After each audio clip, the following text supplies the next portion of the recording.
Newspapers talked about it. People wanted to know. But nobody could penetrate the mystery. What was going on?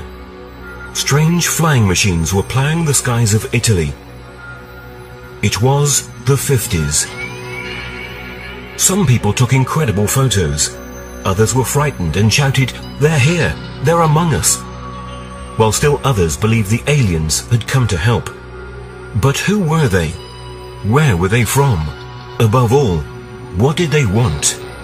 Many knew but kept quiet. A mystery that has remained as such for decades. A secret now revealed. Friendship.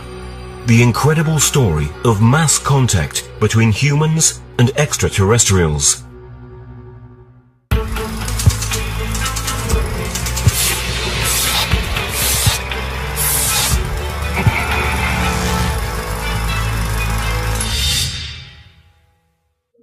Until recently, the phenomenon of contactism, or the deliberate encounter repeated over time between men and evolved extraterrestrial entities, was believed to involve only a few chosen individuals or contactees. Many of them went down in history. George Adamski, Howard Menger, Eugenio Siragusa, just to name a few. All of them faithfully abided by this cliché. But in 2007, something happened that would change the cards on the table. Stefano Breccia, an engineer from Marche living in Abruzzo, published some startling papers that seemed to reveal the story of repeated direct encounters between more than 100 people and extraterrestrial beings living in numerous secret bases on our planet. The main figure of the event told by Breccia is the writer Bruno Sammachicha. The case is said to have taken place mainly in and around Pescara. It would all begin in 1956 and would last for many years. The film clips and photographs that have emerged so far are of considerable interest, but even more extraordinary are the testimonies of the individuals involved. Everyone called this story friendship, and that is the name that has come down to us today. Thanks to Stefano Breccia's courage, one of the most awe-inspiring sagas in ufology has come to light. It wasn't an easy decision to decide to make it known. It all started from an idea by Bruno Sammachicha. He'd been thinking about writing down his experiences and then asked me to be the one to do it, and so I was at his house for a month to record his stories. Then I put everything together. Besides granting his dear friend's wishes, Breccia had set himself another objective. One reason is to hope that it might work as bait to encourage other people in the group to come forward. Gaspare De Lama and his wife Mirella are among those still alive today who were involved in the friendship events and who accepted Breccia's invitation to come forward. They now live on the shores of Lake Como. Gaspare admired Stefano's courage to expose himself so directly, despite being a well-known figure in science and academia. He had no hesitation about exposing himself, and I admired him for that.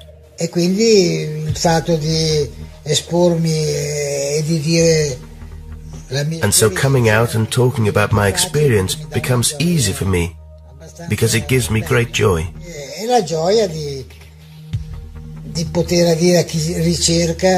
The joy of being able to tell people something that can help them understand more, or make their doubts grow or disappear, or strengthen their belief. Gaspare De Lama became a fan of ufology in the late 40s and, together with his wife, sought a path to greater awareness. Even Gaspare's mother took part in the events. Gaspare, his mother Zita, and I had finally achieved our goal, which was to get to know them. We were hoping for an experience with teachers who could help us improve. In the friendship story, Samachicha called the beings by the name of W56. They weren't a single race, but a group of extraterrestrial beings coming from different parts of the universe. Although they looked like humans, there were considerable differences in height, which ranged from 1 to 6 meters. The first encounter took place in April 1956. Bruno Samachicha was there, along with his two friends, Giancarlo and Giulio. Bruno said that an old friend had given him this parchment because Bruno collected antiques, and while looking at it, they noticed it was a map of the castle above Ascoli Piceno at Roccapiglia. It seemed to be a kind of treasure map, so they decided to go and take a look at the area. They went there more than once without ever finding anything in particular, until one night when they came across these people. At a certain point, these two came out from a path that runs around the castle, introduced themselves and started to talk. One of them was particularly short, about 1 meter in height, and the other extremely tall, 2.5 meters, something like that. As for the rest, they looked like normal people. But what happened in that encounter? According to the eyewitnesses, the two aliens spoke perfect Italian. The thing that immediately struck them was the strong sense of love that emanated from these beings. The information they gave to Bruno, Giancarlo and Giulio was awesome, to say the least. They said that Earth had been created for a positive purpose and that man was turning everything into evil. That the morality level of humans was much lower than their own. They explained that this is a very critical moment in human history. Atomic weapons are capable of destroying the planet in a matter of minutes, a tremendous risk that could come to pass because of our low moral sense. Their task was to ensure that the situation didn't get out of hand. They said they weren't here to conquer, as there was nothing to conquer. That everything stemmed from the need for love and respect, and that everything should be done in accordance. They knew Earth's history, philosophies, and religions perfectly. They said they'd already been on Earth for many centuries, living at secret bases in various places on the planet. They preferred not to reveal themselves publicly because people weren't ready for the contact. They expected a positive return from their activity. Their goodness and their truth would be stronger than human doubts. When they left, it was almost 3 in the morning.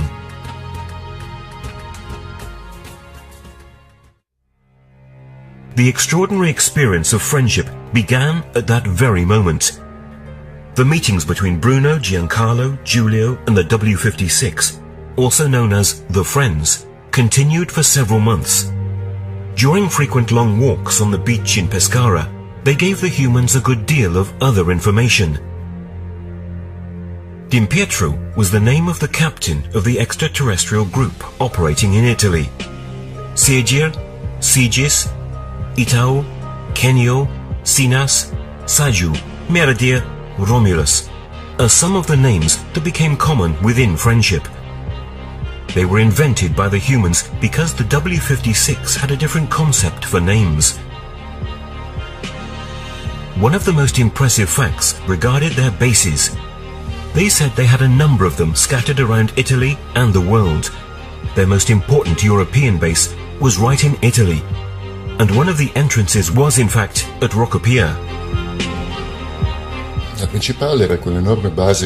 The main one was the enormous base at the depths of the Adriatic, almost in contact with the continental shelf, which roughly ranged from Ortona to Rimini as the expanse of its longitude, and in latitude went from the middle of the Adriatic to the Apennines, with an upper limit of 300 meters. So vast that it was affected by normal weather, so at times it also rained inside. Then they had many smaller bases, closer to the surface. There was one in Pineto, one in Ascoli, 3 around Pescara, one near Como, one in the Milan area, and so on. Many of them were genuine centers of support. But the aliens also explained how they built their bases. In the stories told by Bruno, Giancarlo and Giulio, you're immediately aware of the huge gap in scientific and technological development between humans and the Friends. They weren't built by digging, but through a particular mechanism.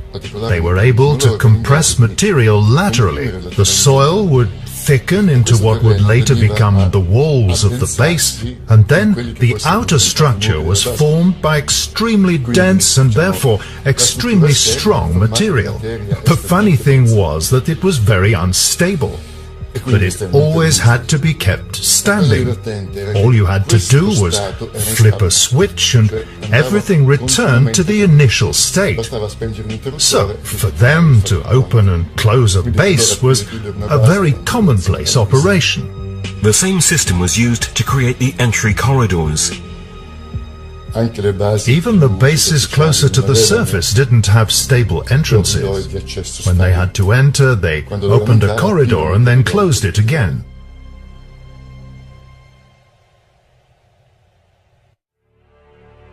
Aside from the facts related to friendship, the presence of secret extraterrestrial bases on our planet is a subject that scholars have long been aware of. Just as there have been numerous cases of contact throughout the world, like the one the American policeman named Herbert Schirmer described, which occurred in Ashland, Nebraska on December the 3rd, 1967. The experience took place in the United States to the policeman Schirmer, who had a close encounter of the third kind with UFO entities and was allowed on board one of these UFOs. In the course of this encounter with these beings, they told him several things. He would be told that the pilots of UFOs on Earth have different bases of support, and they are both underground and below the seas. In the case of friendship, Bruno Sammarticcia was the leader, the main reference point.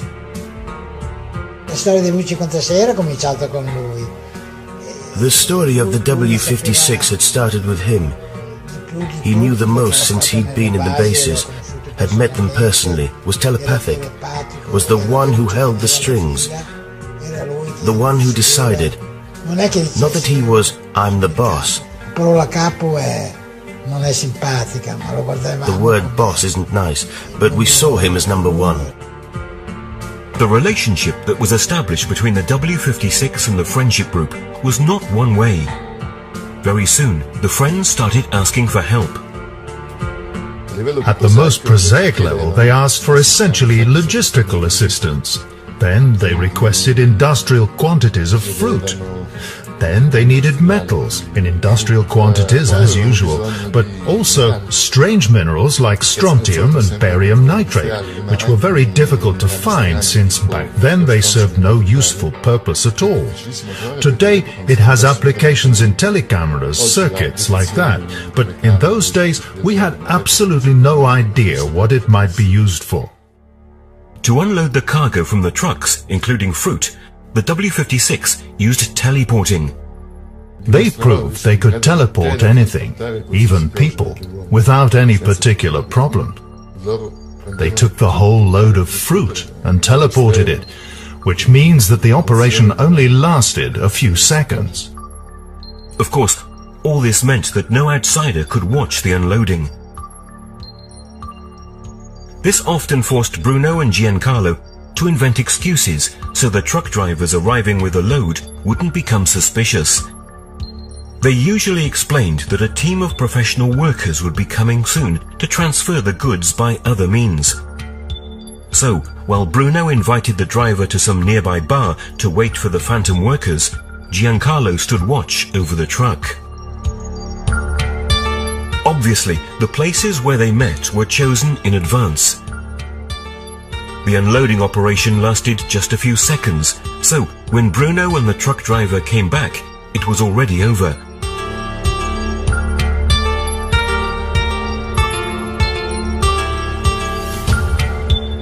The truck driver was always impressed by the speed and cleanliness of the work. Buying such large quantities and so many varieties of materials was very expensive. Sometimes it was the friends who paid part of the cost, or all of it, maybe in their usual way.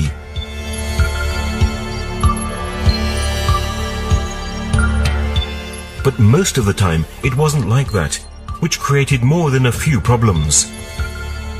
Essentially, the vast majority of the expenses were paid by Bruno. In other words, he took the trouble of paying, the others took part if and when they could. Throughout this story, definitely out of the ordinary, it seems even more absurd that despite their astonishing technological capabilities, the W-56 needed help to get food or other materials. Not to mention the money that materialized out of nowhere. Of course, they could get whatever they wanted without the slightest problem. As I said, their technology was advanced. In my opinion, putting on this little show served to keep the sense of cohesion tight. In fact, the friends explained that to be able to operate among us, humans had to express their goodwill in a concrete way too. They said, "Help us to help you." Lots of people who were part of the friendship story saw W-56 flying saucers. These sightings were almost always by appointment. The W-56 indicated the place, date and time, so the humans were able to get organized with film equipment.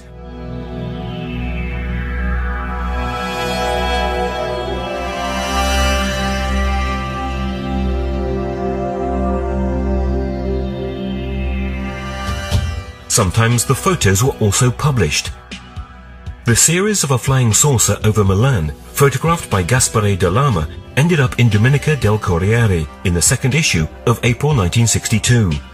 The sighting had taken place at the end of February of the same year. The eyewitnesses were Gaspare Dell'Ama, Bruno Samaciccia and journalist Bruno Gibaudi, at the time author of numerous articles on UFOs, and one of the first journalists to seriously address the issue. When we were on my balcony in Piazza Giulio Cesare in Milan, when that saucer was photographed, that's why he later wrote the article in the Domenica del Corriere. Besides Bruno, he was present too. Obviously, only now, after the revelations of Professor Breccia and Gaspare Dell'Ama, can we know what really revolved around that seemingly chance occurrence. But how much weight should we give to these claims? Gaspare still remembers one of the sightings perfectly. It happened in the countryside of Treno near Milan. There are still excellent quality photos and a film clip more deteriorated because of the decades that have passed. The W-56 asked Gaspare himself to choose the place.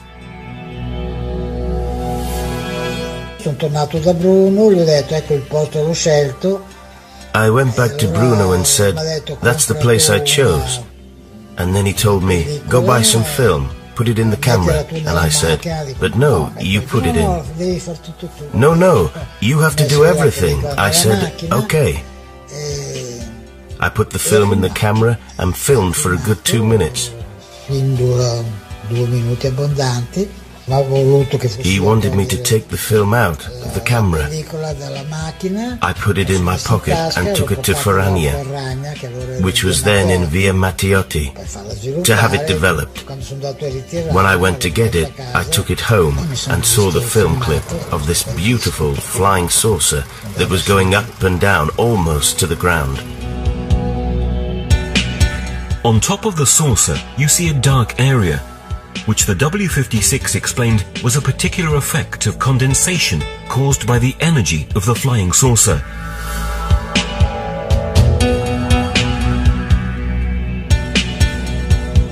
some of the photos of the series taken in the Treno countryside were lost, but those that remain would provide evidence of the incredible sighting experienced by Gaspare de Lama and Bruno Sammachicha.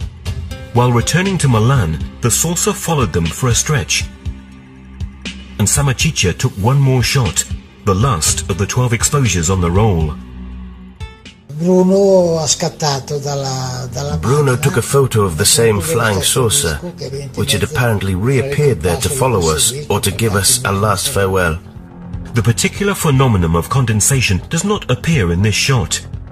This important series of documents was analyzed to evaluate any possible falsification.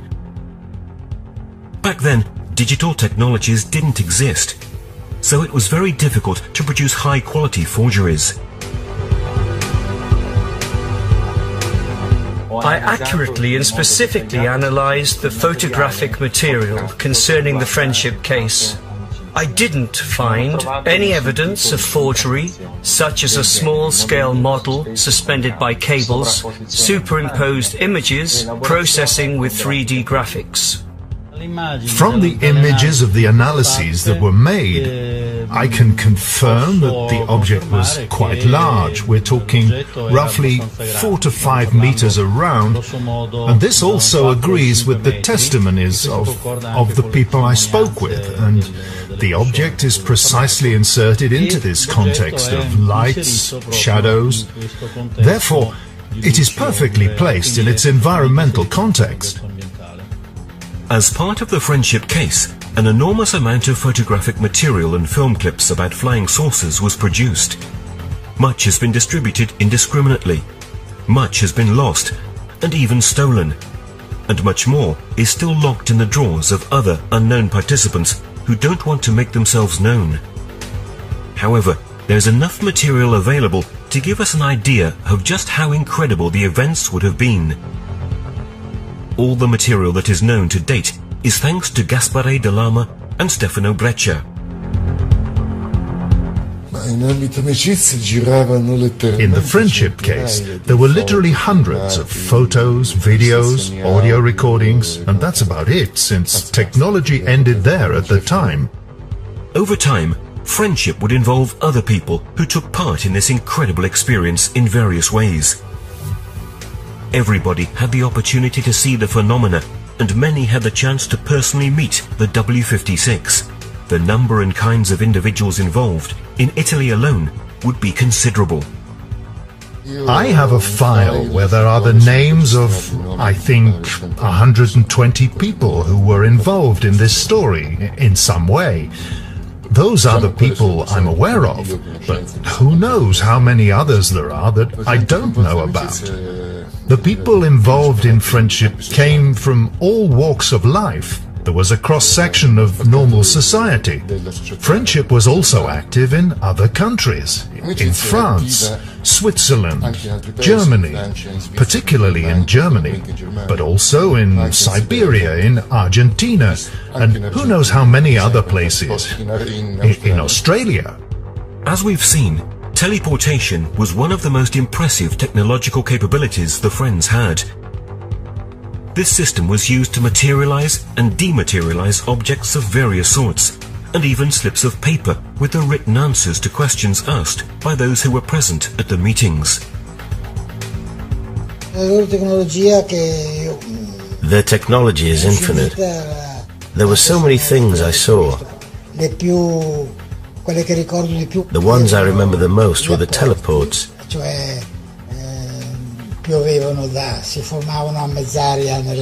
Their film reels, or even, sometimes, written notes or film clips of flying saucers that we would then watch just came from above. They materialized in mid-air in the room. Sometimes they came from the floor and tapped me under the chair. Sometimes I saw them materialize in the air.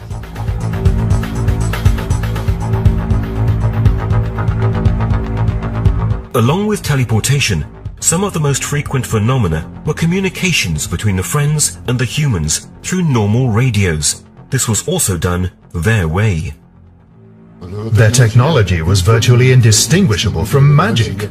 For example, if I took two identical radios tuned into the same frequency and put them side by side awaiting their message could be heard on one radio while the other radio continued its normal broadcast as if nothing was happening. So there was obviously insane amounts of energy involved and directivity just as crazy.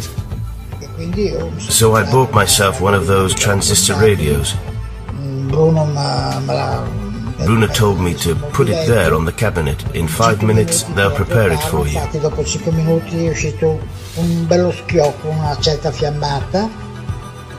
In fact, after 5 minutes, there was a big crack.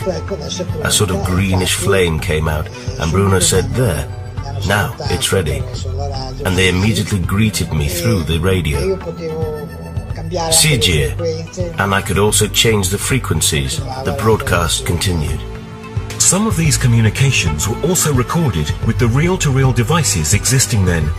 Gaspare still owns some of the tapes. For the first time after so many years, the voice of the W56 is made public.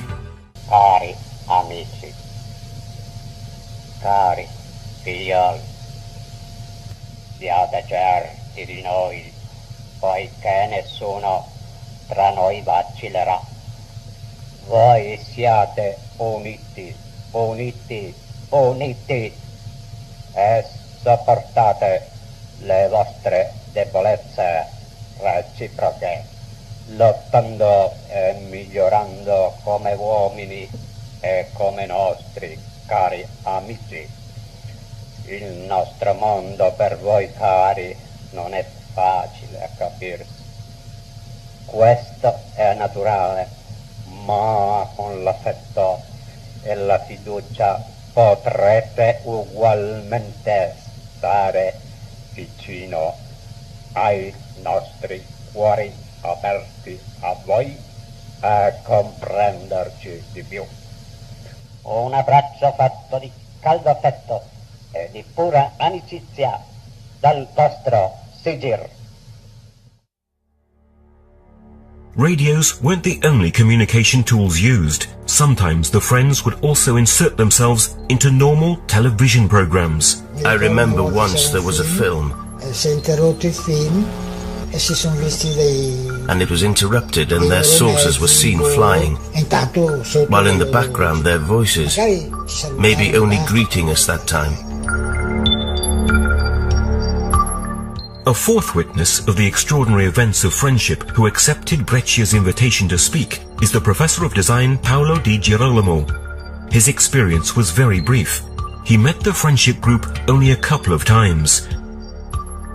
Always a ufology enthusiast, Di Girolamo knew consul Alberto Perego and journalist Bruno Ghibaldi personally, and it was precisely the latter to put him in touch with Bruno Samaciccia in Pescara. Paolo had with him a letter he'd written for the W56.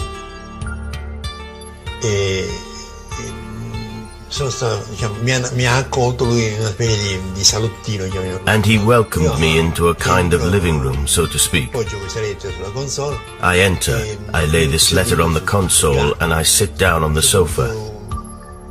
At one point, Bruno Samaciccia says, "We should be getting some news, let's see." He takes this radio and turns it on. The radio was playing music, and then we hear a piercing whistle. Really a very loud hissing sound. I hear Sigie here. "Hello, Paolo. Be honest with us all. Be honest with us all. Be honest with us all." 3 times. Then another voice says, "Let's get the goods." Now, the goods, in my opinion, had to be a big parcel Samaciccia had taken, all lined in black and placed on top of the television set. A very loud crackle, a real blinding purple flash, just like that, and then there was nothing. After this event, which leaves Paolo speechless, the group goes out into the street. And when they come back inside, Paolo realizes that his letter, which he'd left on the table, was gone. For a moment, they talk about who might have taken it, but nobody understands. Samachicha's wife also denies touching it. At that point, Bruno urges everyone to go out into the street again.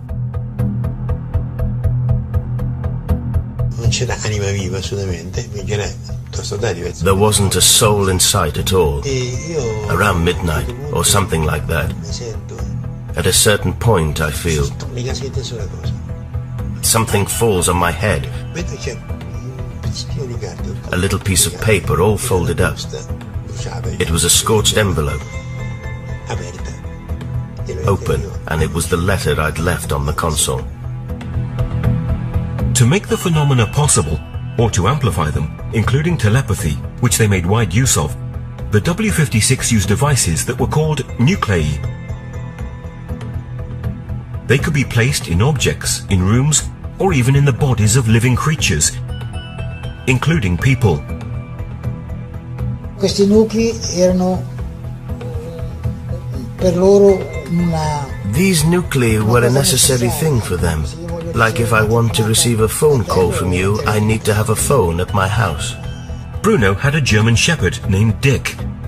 The friends told Bruno that the dog would play an important role in the contacts and in certain operations that called for the help of the humans.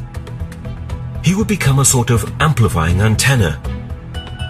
So they asked Samachicha to bring the dog to the seaside.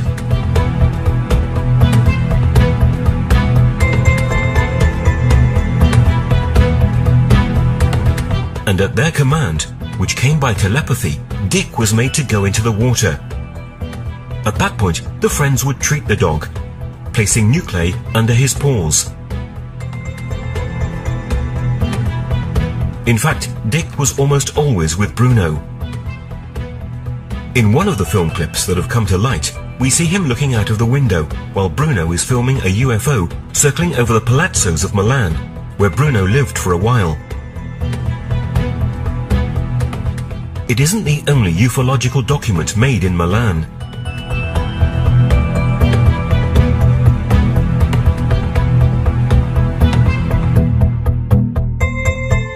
One of the more controversial pieces of information that the W56 gave to their human friends concerned a conflict with an artificial race called Weros, but which Samachicha renamed with the term CTR, which was the contraction of the word contraries.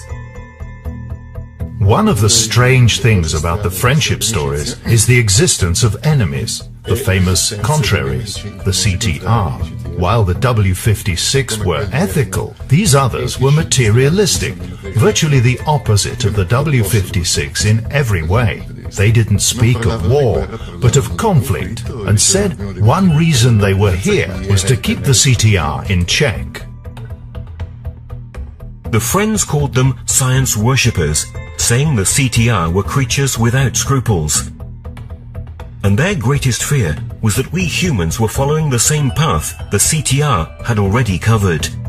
For the W56, the feelings of friendship, affection, love and harmony that they were creating between themselves and the human group, just as it is among human beings, were not just defining the quality of relationships.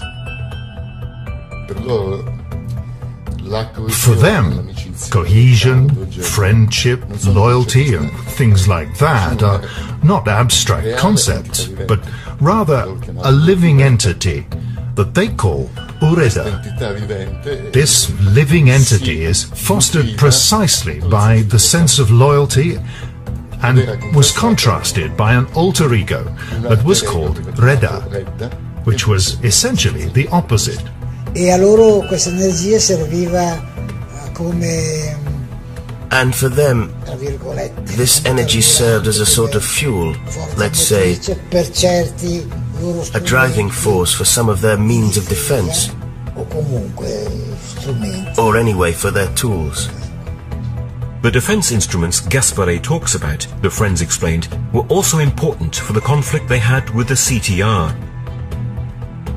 They explained that friendship, which Ureda originated from, was so important that if the group hadn't kept the harmony high, or if the group was even dismembered, they themselves would have fallen victims of the CTR, who might well have destroyed their bases.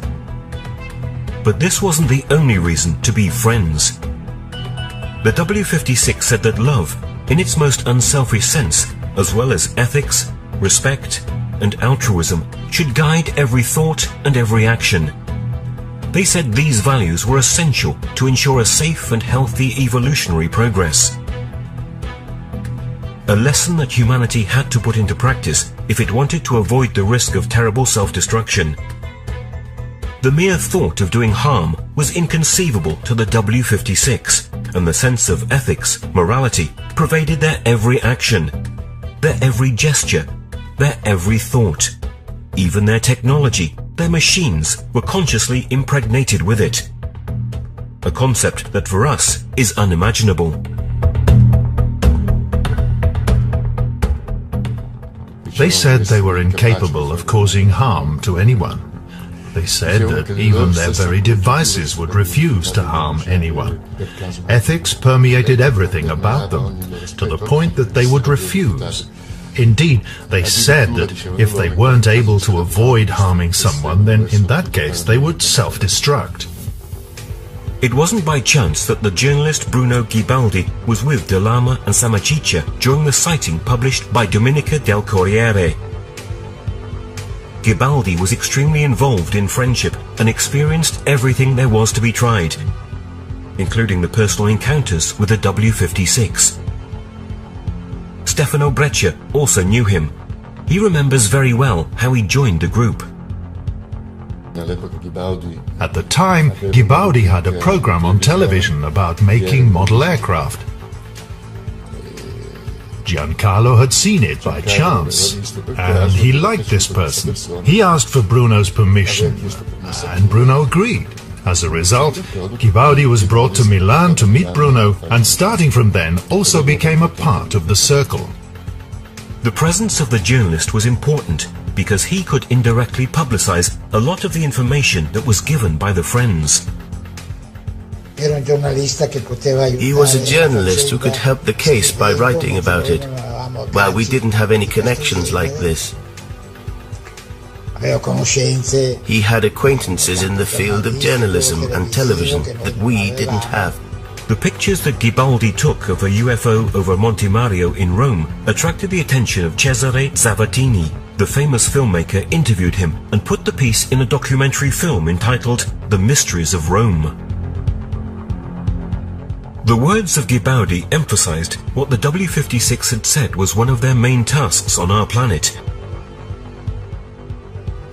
The control of the nuclear armaments belonging to the superpowers, in the fear that man might make the terrible choice of using them, unleashing a total war.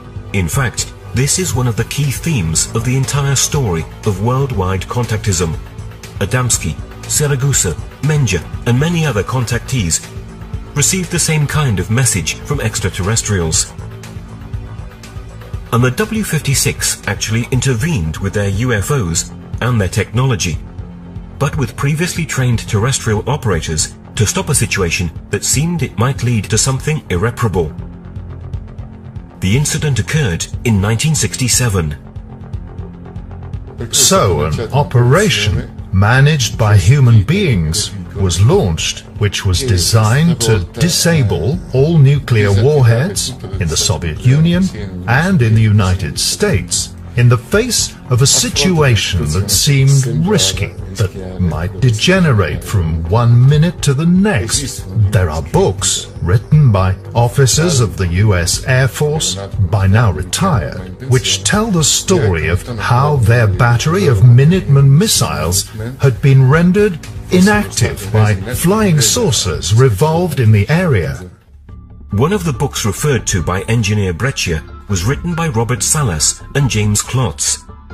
It contains military documents obtained through the law on the Freedom of Information, the so-called Freedom of Information Act. But there are other clues about the interest these beings had in nuclear weapons.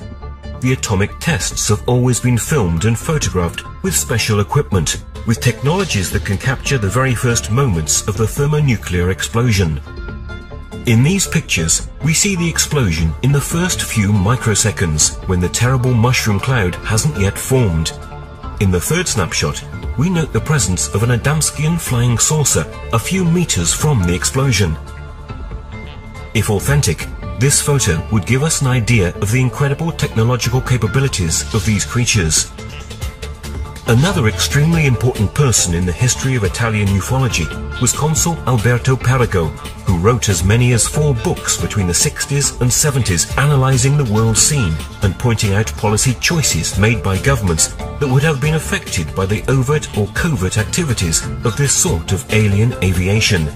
Many exceptionally clear photos of UFOs appeared in these volumes. Some of them were even identified as being the inside of a cockpit of a flying saucer. Perego cited the dates and locations of the sightings, but never mentioned the name of the authors of the photos. The places were almost always the classic zones where the W56 and the Friendship Group were active. Milan, Pescara, Francavilla, Montesilvano. And in fact, the photos were made precisely by the people who were part of Friendship. But we've only learned this today. For Gaspare da Lama, Alberto Perego was of paramount importance. Perego introduced him to the comprehension of the profound implications of the UFO phenomenon and contactism at a time when it was extremely difficult to find material about these issues in Italian. And then he told me how things were according to him. Naturally, I reeled a bit of the chair because I didn't expect it. He really knew. I mean, he'd understood a lot. He'd understood. A man of great valor, an idealist, a pure man. He, too, was amazing, very cultured. Perego also announced to Gaspare that he intended to publish a book where he would reveal everything he knew about the presence in our midst of beings from other worlds, a proposal that never materialized, however. Among the correspondence that Gaspare has kept are letters written by Consul Perego himself. In one of these, among other things, he talks about his intention to publish the book, I'll Tell All. Other statements made in this excerpt of the letter are also very interesting. Dear, I imagine you've guessed my bitter experience of recent years. For the revelation of the new reality, I'd bet on 2 men who have disappeared from the scene, John 23 and Kennedy. As is well known, Kennedy died 5 days before my report went into circulation. As you've seen, everyone keeps quiet or pretends not to know. In 1965, I hope to publish I'll Tell All, but I believe I've already said a good deal. I'm sending you with best wishes, the most affectionate remembrance, Alberto Perego.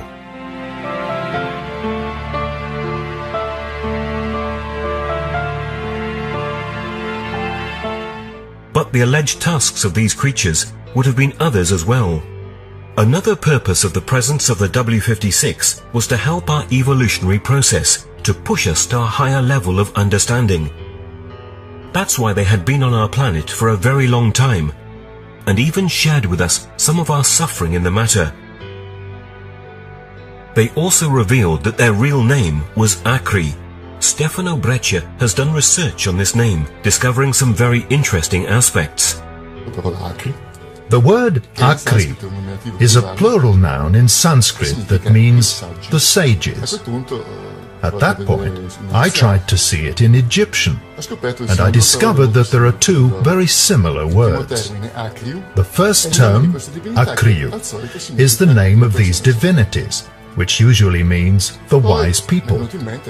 Then it occurred to me to inquire into other languages. I discovered that in classical Greek, Akri means Akeo, or people in high places. In classical Arabic, Akri means group of friends, or something like that. As a proper noun, the word is fairly common, fairly widespread. But this wouldn't be the only trace. Years ago, Count Richard Cianfrè gave the Italian contactee Eugenio Siragusa a strange handwritten letter from Voltaire. It was addressed to the legendary Count of Saint-Germain. The text contains enlightening phrases that would fit perfectly into the context of an alleged alien presence in human history. 6th of June, 1761. I am answering your letter of April, Lord, in which the appalling revelations make the old man that I have become the confidant to your most terrible secrets, the day of his death. Thank you, Germaine. Your long road through time will be illuminated by my friendship for you. Even at the time of your revelations about the middle of the 20th century. Because of time, the talking pictures will not be able to be stored in memory. May your wonderful flying machines bring you back to me. Farewell, my friend. Voltaire, Gentleman of the King.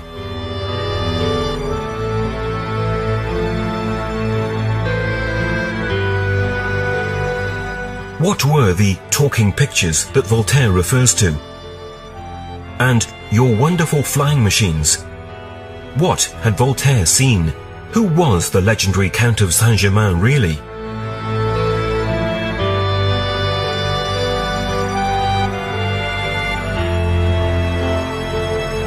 The epilogue of friendship arrived at the end of the 70s because, unfortunately, the people who revolved around Samachicha failed to deliver on the expectations of the cosmic friends. The group gradually and irreversibly fell apart.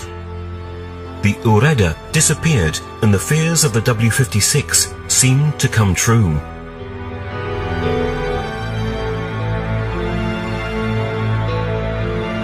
This dramatic moment coincided with the phenomena of the Adriatic, the great wave of sightings that occurred between October 78 and January 79. Officially, the story ended when the CTR managed to get the better. The story is quite difficult to believe from many perspectives. According to me, the adventure of 78 was the surprise ending. I mean, these people were probably fed up with Samachicha and company and decided to bow out in a spectacular way. In my opinion, it continued to go on, and I have good evidence of this fact in Italy as well as abroad. Even if the entire story of friendship seems like an incredible science fiction tale rather than an incident that really happened, despite the great controversy about its authenticity, given what has emerged so far, it's difficult to maintain that it had all been an invention. Believe it, don't believe it. In any case, we can't help but take into consideration the testimonies of the protagonists and the material that refers to these testimonies. According to eyewitnesses, the sightings, the teleporting, and all the other impressive phenomena that appeared were not, however, the real reason these beings were on Earth. The friends defined themselves as the precursors of the spirit world. In the end, the real essence, the soul of this relationship, which unfortunately ended up badly because of human shortcomings, is the immense example of love, dedication and respect that they impressed in the heart of the eyewitnesses still living. L'insegnamento più bello che ho avuto tra di loro. The most valuable teachings that I received from among them is this momentum they gave us, and this endeavor, perhaps gone amiss, that they've made to love each other truly, to be close-knit, and to be united. They enriched me. They put me into contact with an almost impossible world full of love. It was also an exciting experience. Very exciting and magnificent. The feeling that the W56 transmitted was one of great friendship and love. There would be much more to say about friendship. Before leaving, the friends promised to come back and created a bond with the few remaining humans with an oath of mutual fidelity. Even today, these people believe that there are indeed special friends that could help us or who, in all probability, have never stopped doing so.